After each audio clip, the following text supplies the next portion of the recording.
Buenos días, compañeros, somos el equipo 2 con el tema del comerciante en la materia de sociedades mercantiles. Y para comenzar, el concepto de comerciante nos dice que es una persona actora que es fundamental en el ámbito de las sociedades mercantiles. Desde el punto de vista legal se define como aquella persona que de manera habitual y profesional realiza actos de comercio, ya sea en nombre propio o de un representante a una persona jurídica. Este concepto implica que el comerciante debe ejercer su actividad de forma regular y con ánimo de lucro, es decir, que obtenga un beneficio de la actividad que está ejerciendo. Todo esto participando en el mercado de bienes y servicios. Y ahora me dirán, ¿qué hace el comerciante? ¿O cómo es que llega a implicar que sea una persona física? ¿Y cuál es la negociación mercantil? El comerciante como persona física se refiere a un individuo que de manera autónoma, es decir, que de manera muy independiente, realiza actividades comerciales. Esto implica la capacidad de ejercer derecho y contraer obligaciones en el marco de su actividad comercial, ya que esto pues prácticamente vendría siendo parte de su patrimonio, es decir, que dentro de ella entra en una bolsa donde hay obligaciones y derechos. La negociación mercantil, por su parte, se refiere a las transacciones comerciales que el comerciante lleva a cabo en el desarrollo de su actividad, involucrando bienes muebles, créditos y títulos valores, entre otros. Ahora bien, una persona colectiva nos habla que el comerciante como persona colectiva incluye a las entidades que independientemente de la forma jurídica que adopten, tiene como objetivo el ejercicio de actividades comerciales. Dentro de esta categoría se distinguen las sociedades de personas y las sociedades capitales. Ahora bien, ¿cómo se caracterizan las premiaciones, o mejor dicho, las sociedades de personas? Se caracteriza por la premiación de la figura de socios como elemento fundamental en la estructura de la entidad. En estas sociedades la responsabilidad de los socios suele ser ilimitada, totalmente ilimitada, y es solidaria, lo que significa que responde con su patrimonio personal de manera directa y conjunto con las deudas sociales. Un ejemplo bastante claro que podemos ver hoy en día son las sociedades colectivas y la sociedad comanditaria. Ahora bien, las sociedades capitales, por otro lado, se distinguen por la preponderancia de la capital como elemento vertebral de la entidad, es decir, en estas sociedades la responsabilidad de los socios está totalmente limitada a la aportación de capital que han realizado, lo que significa que su patrimonio personal no responde directamente por las deudas sociales. Un ejemplo de estas sociedades son las sociedades anónimas y la sociedad de responsabilidad limitada. Compañeros, continuaremos abordando acerca de los temas de importancia y conoceremos ahora cuál es aquella sociedad que es regular y las irregulares. Las regulares se conoce a todas aquellas que están registradas en el registro público del comercio. Debe de existir su registro para que pueda ser una sociedad mercantil registrada. También vamos a hablar acerca de los deberes de un comerciante. Entre los deberes de los comerciantes hay muchas obligaciones que ellos tienen que realizar. Por ejemplo, en el Código del Comercio se establece que los comerciantes están obligados a llevar una contabilidad y deben de inscribirse al registro mercantil, es decir, que tienen que registrar sus libros de contabilidad. ¿Para qué les sirve? ¿Para qué un libro de contabilidad?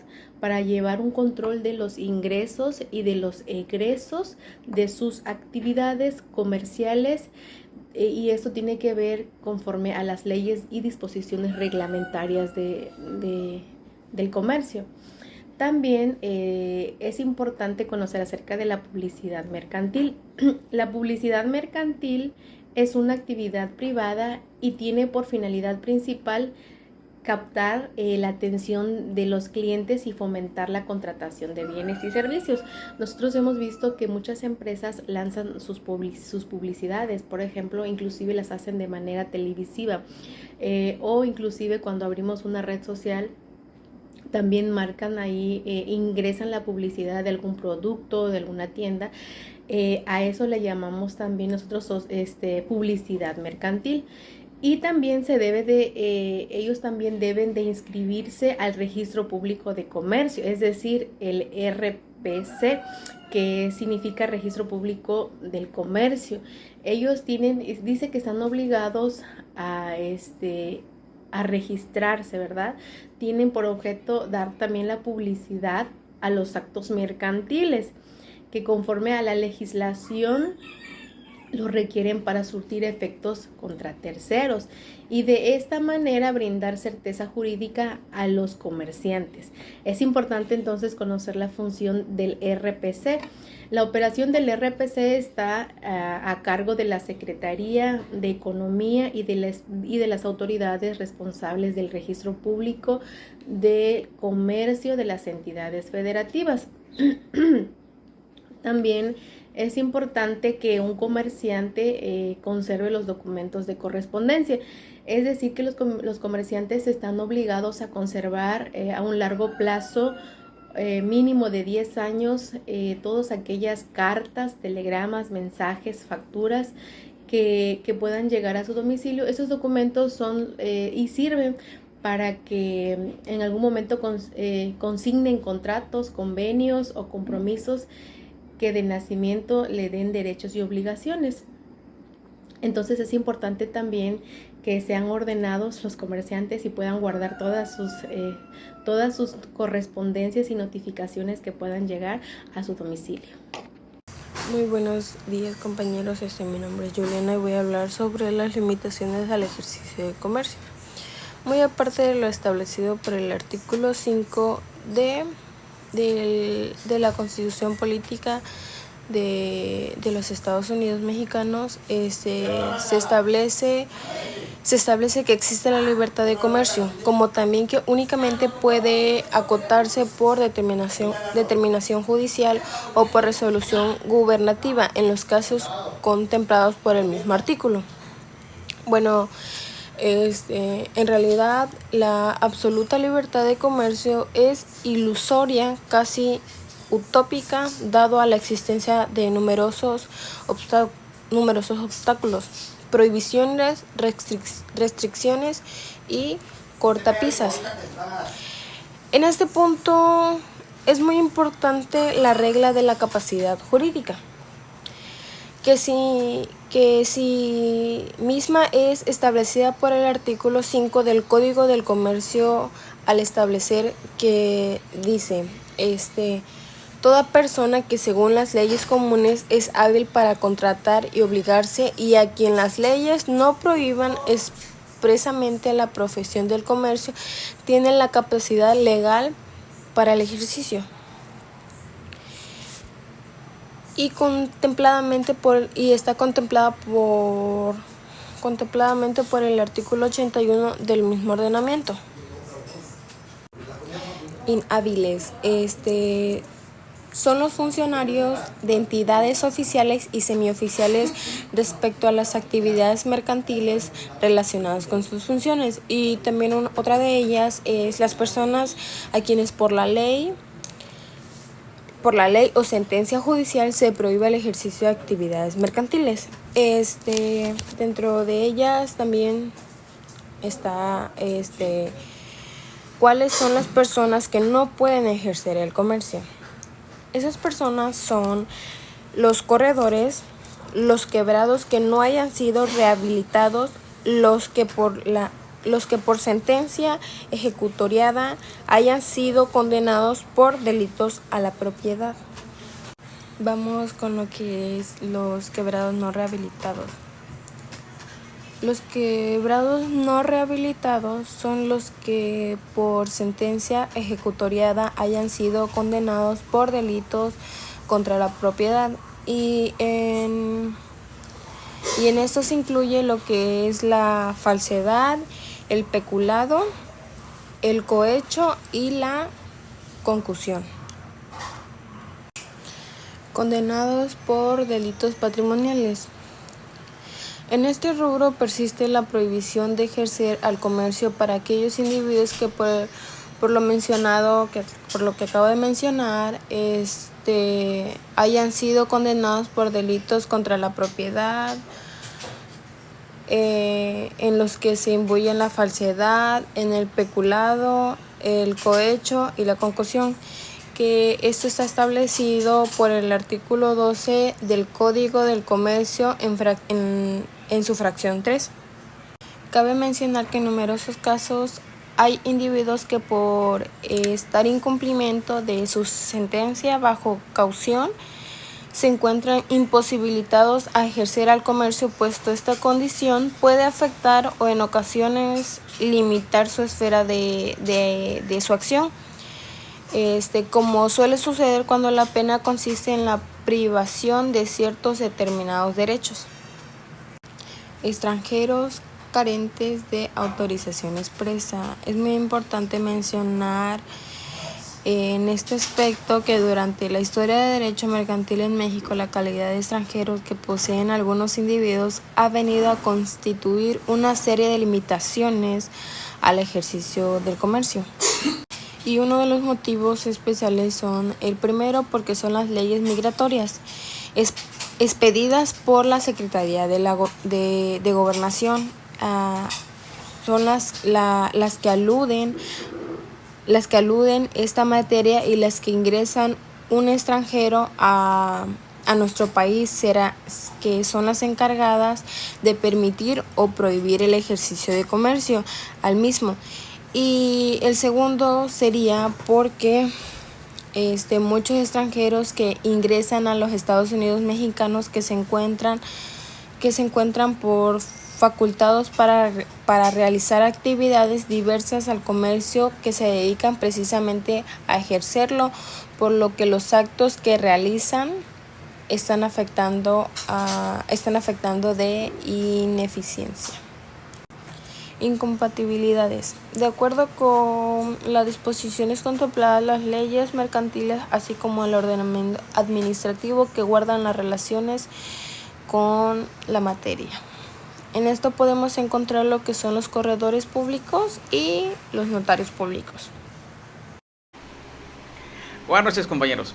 Mi nombre es Omar Genis Pérez Enríquez. Formo parte del equipo conformado con la abogada Juliana, abogada Liz y la abogada Iris. Por lo cual paso a lo siguiente. ¿Qué es una sociedad mercantil? O ¿qué es comercio mercantil, mejor dicho? En su evolución como proyecto fundamento en las escuelas económicas y filosóficas o jurídicas como disciplina donde se involucra al comercio en su profesión, conformado en una idea de ley en los actos comerciales, por lo que es evidente. Bueno, en este caso, eso es lo que lo conforma. De igual manera, vamos a platicar sobre el tema corredor público.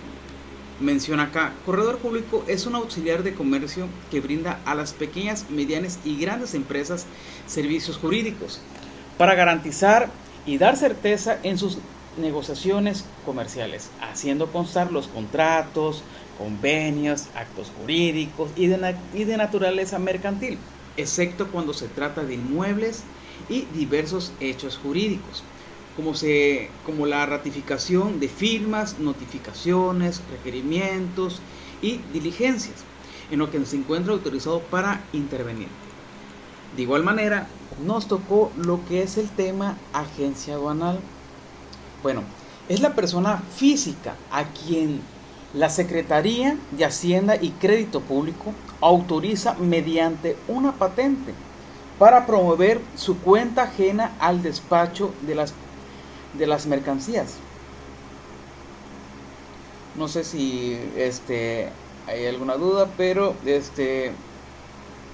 me pueden enviar algún mensaje y estoy en toda la disponibilidad para poder aclarar. Bueno, ¿cuál es la función de un notario público? El notario público ya lo conocemos. Es mediante un instrumento público que ejerce su función con independencia del poder público.